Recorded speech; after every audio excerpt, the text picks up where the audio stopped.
It's Joe Meulemans, Senior Landscape Designer and Horticulturist with the Zeeland Nursery. I'm out in my front bed this morning.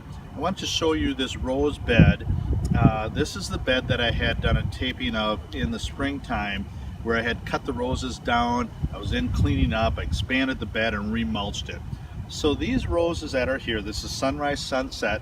This rose was cut down to stubble this spring. I've actually trimmed this rose twice this year.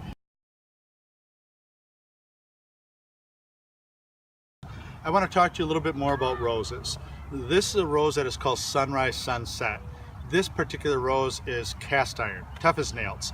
I want to tell you a little bit about what not to do on your roses. This rose I cut back in the fall of the year, and by cutting it back in the fall, I have a tremendous amount of dieback on this. But I did have a reason for cutting it back. This is in a bed where I need to pile snow, and these roses were about 3 to 4 foot tall by probably about 5 to 6 feet wide, and so I needed to downsize them.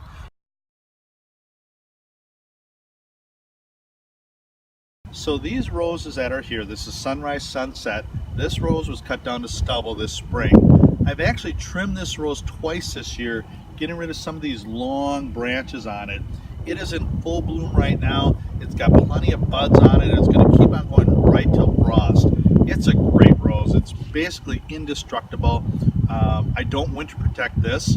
It has very little black spot on it, and we've had a very wet year, as most of you know. It has no powdery mildew, and there are no Japanese beetles on it either. So it's a cast iron rose. It's terrific. Along with the rose in this bed, I've got some prairie dropseed. And prairie dropseed is a great native grass. It's a small grass. It tassels in the summertime with a real fragrant tassel, which is unusual. And right now it's transitioning over to its fall colors, which are going to give me more of a golden pumpkin color.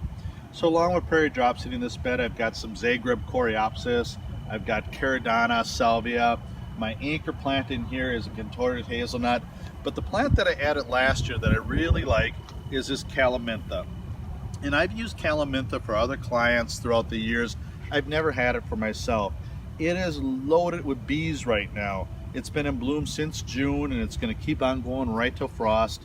It's a really beautiful plant, a long bloomer, and I'm going to end up using it in other plants in my garden. That's how much I like it. So I thought you'd be interested in seeing how this bed has shaped up from spring until early fall now, and I appreciate you watching. Have a great day.